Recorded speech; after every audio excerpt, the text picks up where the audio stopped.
This is Filter Stories. I'm James Harper, and I have a new series for you. But I want to be upfront. This is a very strange series to sit on my channel.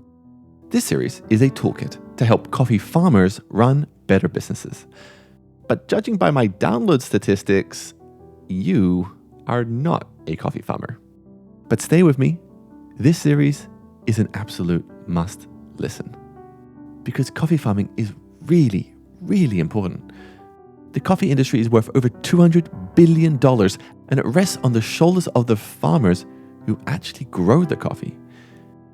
What our coffee tastes like, the price of our coffee, it all ultimately depends on the decisions farmers make.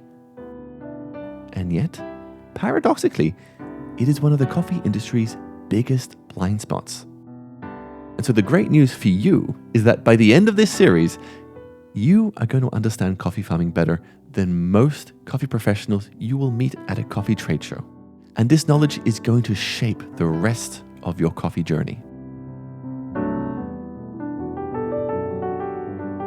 But first, I need to give you the backstory, what this series is, and why I'm going to be presenting it to you in a rather special way.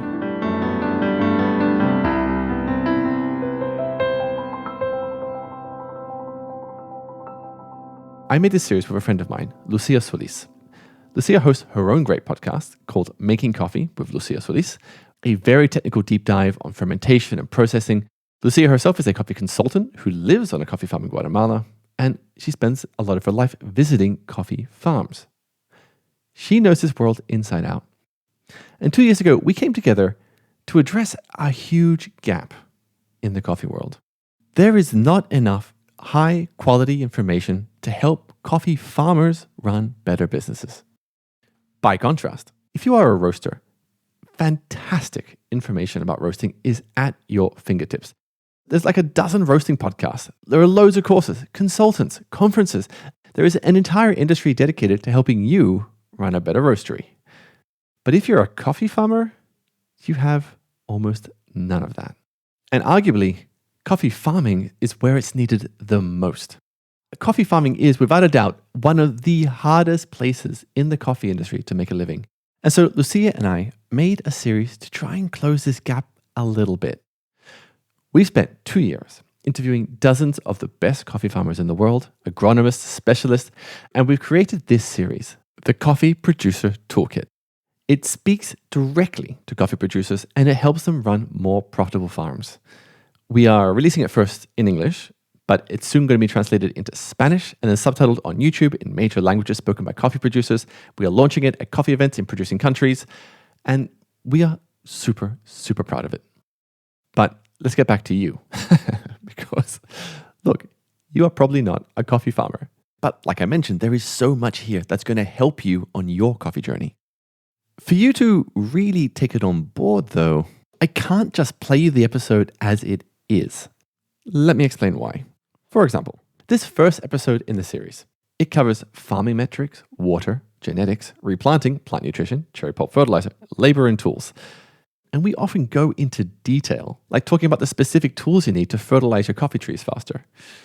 I'm pretty sure this information by itself, you're not going to find interesting, which is why what I've done is before every section, I press pause on the episode and I step in like I am right now, and I give you the wide shot.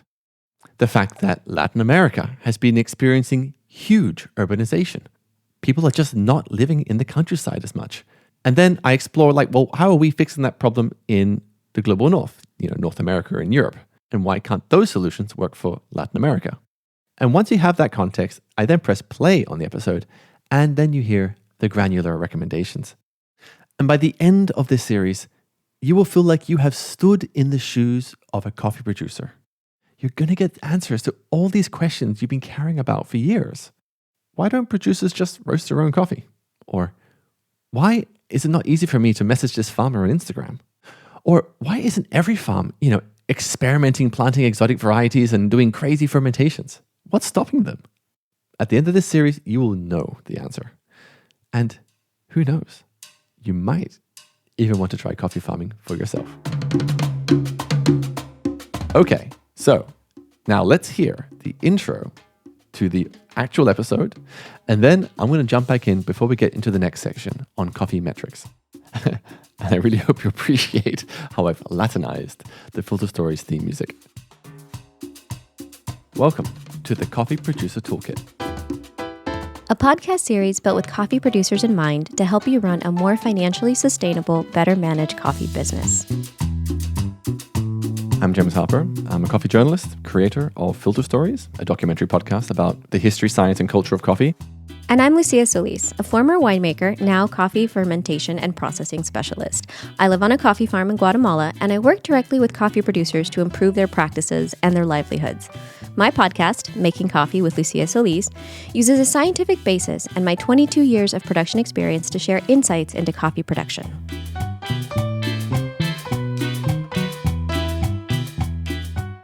Across the series, we're covering the topics that matter most to your bottom line: agronomy, post-harvest processing, storage, fermentation, my favorite, coffee quality assessment, sales and marketing, and more. Each episode features best practices from leading coffee farmers and experts and presents it in a way that's practical and easy to act on. And this series is made possible by our partner sponsors: The Coffee Quest, Pintalensi, Descamex, Grain Pro, Novanesis, BWT, and Interamerican. We're launching it first in English. A Spanish version is on the way, and then all the episodes will be subtitled on YouTube in Portuguese, Bahasa, French, and other major languages spoken by coffee producers. Whether you're a producer, you work with producers, or you're just curious about what it actually takes to make coffee farming a viable business, we think this is going to be useful. And if you're not a farmer, honestly, we think it might just change how you see this industry entirely. And in this first episode, we're starting with the basics: coffee agronomy. We're first going to cover the importance of measuring your yield and profitability. Then we're getting into the importance of water, followed by plant genetics. We're covering how to manage your replanting plans, then plant nutrition, including how to properly manage your coffee cherry pulp. And finally, we'll be finishing on how to mechanize many tasks on your farm. All these tips and tricks will help you have a more profitable coffee farm. And yes, there are some important things that we will not cover in this episode, for example, pruning, but we've links in the show notes to great resources where you can dive deeper there. Right. We can't solve the farm issues in one podcast episode, but what we tried. Hope to do... We really did. What we hope to do is to be able to spark, light up some ideas if there are parts of your farm that you have maybe taken for granted, parts of the system that you have maybe not looked at, and to get curious and improve your profitability.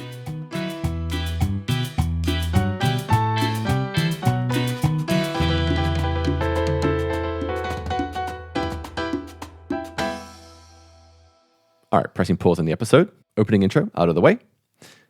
The next section is going to be on coffee metrics. And Lucia and I felt that this was the first thing we had to do because, of course, the first thing that's important for a coffee producer who's listening to this is to know where they are relative to other farms. How good am I doing? How much room is there for me to improve? Should I even bother listening to the rest of this episode? And so Lucia and I decided the first thing we should do is help the coffee farmer benchmark themselves. And I'm going to get to that benchmark in a minute. But first, I need to tell you what's been happening these last 50 years. Let's take just an average farm from Colombia and Brazil. 50 odd years ago, the differences in yield, how much coffee these farms produce per hectare, wasn't so dramatic. Brazil at the time was already the world's largest coffee producer. They just have really great land for coffee growing. These high elevation rolling hills in places like Minas Gerais. The high elevation meant the coffee flavors were better. And that rolling terrain gave them an edge, for example, railways that could very efficiently transport coffee to the coast. Contrast that with Colombia, where coffee is produced on these jagged, beautiful, dramatic mountain ranges. I remember a farm I visited, it felt like it was a 50% incline. One misstep and you were falling all the way down hundreds of meters into a river. Despite these differences, like I mentioned, 50 odd years ago, yields weren't so dramatically different though between an average Colombian farm and a Brazilian farm. But then, in the last 30 years, things really started to shift. And this was really driven by Brazil, which saw a dramatic increase in yield. Per square meter, Brazilian coffee farms today produce so much more coffee cherries than Colombian farms. Colombia did increase too, but Brazil increased so much more. And a lot of that is down to industrialized agriculture. Very technical, very input-driven agronomy, heavy use of pesticides and fertilizers. And because of that rolling terrain in Brazil, they can also run mechanized harvesters, which are these big machines that harvest coffee cherries extremely quickly. And mechanical harvesters allow you to grow very tall trees. The taller the tree, the more cherries there are. That is a massive increase in your yields. Colombia, by contrast, doesn't have the terrain for mechanical harvesters. And Colombia has done a lot of work to try to boost yields in that time too, but the differences in terrain just completely changed the game. The average Colombian farm's yield today is way lower than Brazil's. And not just Colombia, all of Latin America. And by the way, going forward, when I talk about Latin America, what I mean is like coffee growing Latin America minus Brazil. So today, there is just this huge discrepancy between what the average Brazilian coffee farmer is doing and a typical Latino farmer. And so Lucia and I, what we wanted to do to start off this series is just opening the eyes of our audience, making them see this ginormous difference. We made this series with a producer in mind that maybe had 10 hectares of coffee somewhere in Latin America. You know, it's probably an intergenerational farm. Farm was bought by the grandparents, and the listener, you know, they're in their mid-30s, and they've been asked to come in and run the family coffee farm, and they're seeing it all with fresh new eyes. And so to somebody new coming into coffee, we wanted to make it clear to them, look, your competition is not your neighbors, producers in other parts of your country. Arguably, your competition is Brazil. And this is genuinely very surprising information. I remember I was at a farmer training camp in Colombia, and as we were all sat around on plastic chairs, I got out my phone and I showed some producers there how Brazil does mechanized harvesting. And they were in shock, just seeing the cascades of coffee cherries coming off the backs of trucks. This was mechanized harvesting efficiency. And so in this next section, once we've made the case that Brazil is actually your competition, we then focus on two really important metrics: yield and profitability. So to cover yield, we bring in Lalo Perez, an agronomist who Lucia and I both tremendously respect, and he throws out a benchmark number for yield, 1 ton per hectare. And to be clear, this is a very high benchmark for Latin America. Most farms come nowhere near this. And because of that, you might be tempted to dismiss it. But let me be clear why we think this is going to resonate for our farming audience. Later in the episode, you're going to hear from a producer in Mexico called Julia Ortega. Look, her coffee wins coffee competitions. Her prices are exceptional for her area. But her yield is well below that 1 ton per hectare benchmark. And she cannot live from the income from that farm alone. If her yield was higher and she was getting a ton per hectare, she probably could. But she doesn't, despite doing so many other things right. 1 ton per hectare really does matter. And that is why we think it's going to resonate with our audience. Now, the other metric we talk about is profitability, which you would think is very obvious, right? If you run a business, you need to be focused on your profitability. But this is the thing. Most coffee farms in Latin America are small family farms, families who might have lived on them for generations. It's less of a business than a way of life. On the farm, you never really go hungry, the land feeds you, and it roots you in a rural community. And that matters so much. But farmers don't treat the farm as a business. And the smaller the farm, the less likely it's going to be run like a business. And that is why so many farmers do not know how profitable they actually are. But Lucia and I think profitability is really important to figure out. Because in this series, we are going to be advocating for all sorts of changes that are going to require investments. And to know how much you can invest, you need to know how much cash you have going spare. Okay, so with all that out of the way, let's hear the next section. Pressing play. So to start this episode, we want to share a story from a Guatemalan coffee producer we spoke to, whose story reflects the circumstances many coffee producers probably find themselves in today. Mi nombre es Fernando Castillo. Soy caficultor. Mi familia tenemos una finca en Fraijanes, en Guatemala.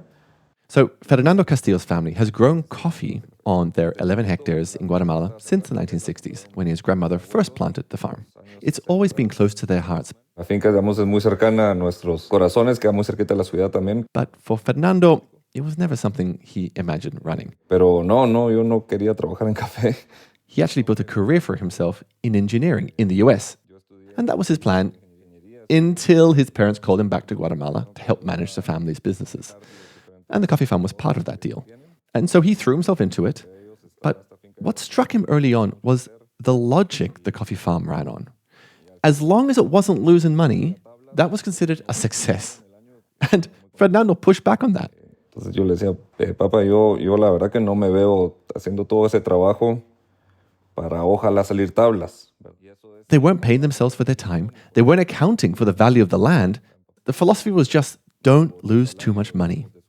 Because the family had this hope that at some point there would be that one good year somewhere on the horizon, this bumper harvest happening at the same time when the coffee prices were very high. Y como que siempre están convencidos de que ya va a venir el año bueno. The years kept passing by and that golden event never materialized. But because the losses were never catastrophic on the farm, it was easy just to keep waiting for that golden moment. Es relativamente fácil aguantar porque pues gracias a Dios tampoco es que la finca representara fuertes pérdidas, ¿verdad?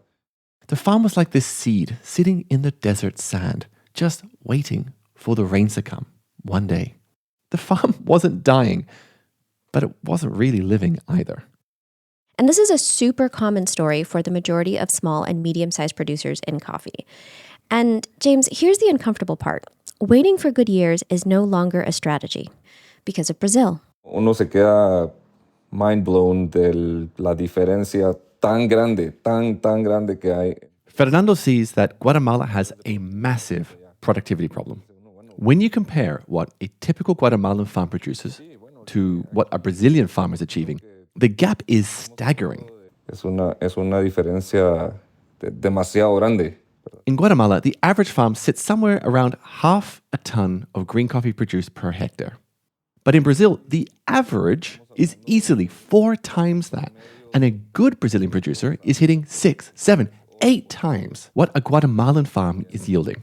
Y en Brasil, creo que el promedio es fácil 4 veces eso y un buen productor tal vez hace 6, 7, 8 veces eso.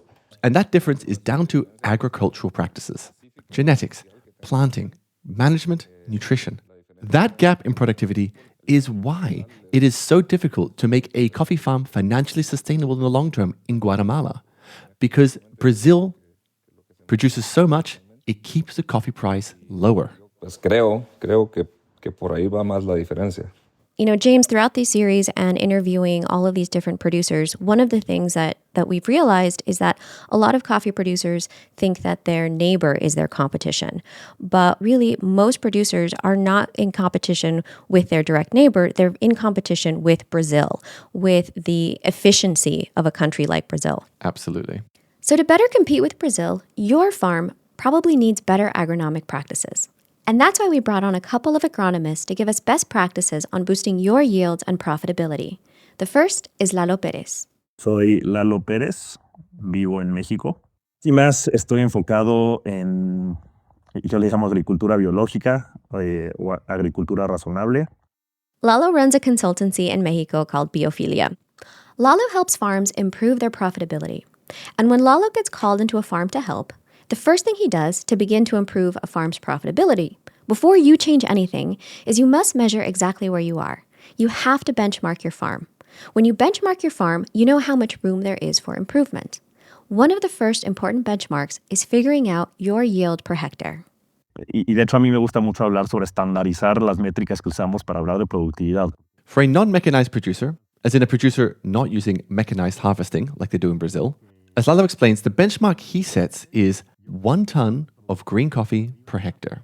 1 ton of green coffee per hectare is the minimum viable yield, roughly 17 sacks of parchment coffee. Below that, he says, you're going to struggle to make the economics work. Entonces, para mí eso es productividad viable mínima. I want us to sit with that number for a second, 1 ton per hectare. Most farms are nowhere near that, and Lalo is saying that that's your floor, not your ceiling. If you're below it, the question isn't how do I improve? It might be whether coffee is even the right crop for your land. And Lalo finds himself asking that question about coffee farms where he lives, in Mexico. En mi país, en México, la productividad promedio son 300 kilos por hectárea, un tercio de lo que sería la productividad mínima. The average in Mexico is 300 kilograms per hectare. That's less than a third of that minimum. But of course, it goes beyond Mexico. We heard from Fernando in Guatemala earlier, and he suggests the average there is half a ton. That's half the minimum. And just to be clear, Lalo's 1 ton per hectare, that goes for organic cultivation too. Organic farms tend to have a lower yield compared to conventional farms that use agrochemicals. But nevertheless, Lalo says he has seen organic certified farms in Brazil that produce 2.5 tons per hectare. Certificados orgánicos en Brasil que llegan a producir hasta 2.5 toneladas de café verde por hectárea. Okay, so that's your first benchmark, yield, 1 ton of green coffee per hectare. But there's a second benchmark that's equally, if not more important, and that is profitability. To explore that more, we spoke with a second agronomist, my friend Sam Knowlton. My name is Sam Knowlton, and I'm with Soil Symbiotics. So I'm an agronomy consultant and regenerative agriculture specialist. I've been doing this about going on 17 years, and I've had the chance to work all over the world and with over 300 farms. And Sam's argument was that focusing on yield is important, but profitability is even more important. Yield, I think, is a bit of a false metric sometimes, and I think what's a better way to look at things is like profitability. Because you could have a very high yield with tremendous labor costs and not be profitable. And, what's better, to have high yields of very poor quality coffee or lower yields of very high quality coffee that's going to be compensated much higher? Yeah, and Lalo also agrees with this, and he says that you absolutely need to measure your profitability. Estoy siendo rentable por hectárea y luego mi rentabilidad es estable a través del tiempo. Acumulando los últimos 5 o 10 años como productor, yo he sido rentable año con año. So before you change anything on your farm, you need to know how you're performing against these two benchmarks. What is your yield per hectare, and what is your profitability? James, this series is meant for people that want a fundamental understanding of how to run a profitable business. And saying that we should, know whether we are profitable, it sounds maybe even too obvious for us. That sounds so simple. Of course, you should know if you're profitable. It almost feels like it shouldn't be worth saying.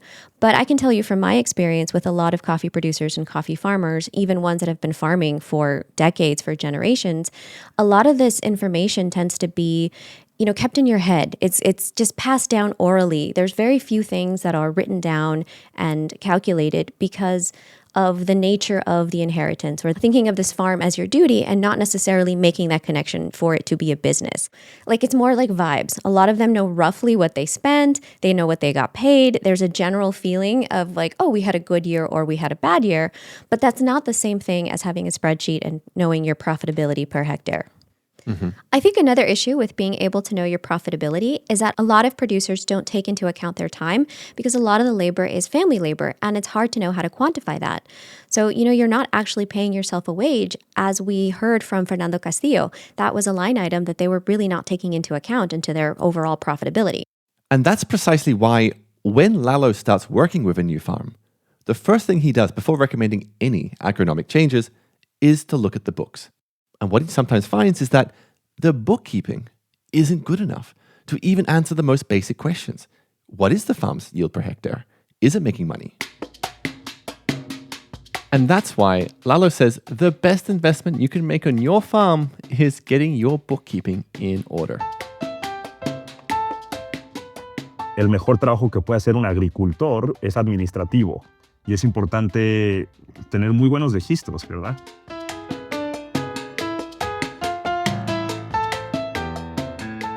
Okay, so let's just take as a given that you as a coffee producer, you have great records. You know your profitability and your yield per hectare, and you see that there is a gap.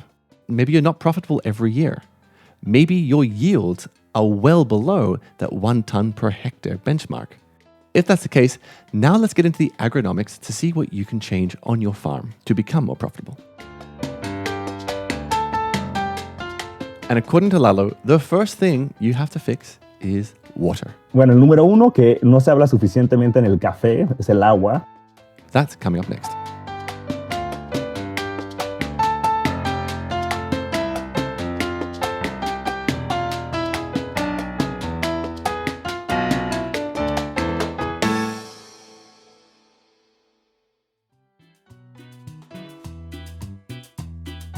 All right, I'm pressing pause on the episode. These original episodes are really long, like over an hour. And if I keep in my explainers in between, it's going to be, well over 2 hours of content. So to keep it manageable, I'm just breaking it up into different chunks, into smaller episodes. So coming up next in my feed, in the next episode, we're going to cover water, genetics, and replanting. I'll see you there.